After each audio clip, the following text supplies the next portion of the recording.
Makakapagluto nga ba tayo gamit lamang ang sikat ng araw? Try natin yan. So dito tayo po pwesto sa may bintana na merong bubong na kaya kong abutin. So ilalagay natin itong kawali dito at hahayaan ko siya dyan ng mga 1 hour. According sa forecast, it's 41 degrees Celsius yung heat index ngayong araw. So tignan natin.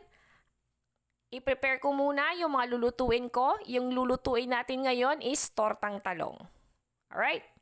Balik tayo after 1 hour. So ayan, so 1 hour, more than 1 hour na yung nakalipas. Marami pa kasi tayong inayos. So maglalagay tayo ng mantika. At yung mantikang yan, hayaan natin dyan ng mga another 30 minutes. Tinry kong hawakan yung kawali kanina, mainit na siya. So balik tayo after 30 minutes. So ayan, so ilalagay na natin tong talong.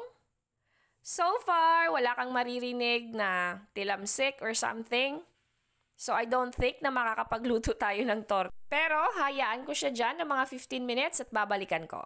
So after 15 minutes, eto lang yung naging itsura niya. Guys, napakainit ng pan pero hindi siya enough para maluto itong torta. So hindi ko alam kung anong ginagawa ng iba na nagluluto sila sa ilalim ng sikat ng araw.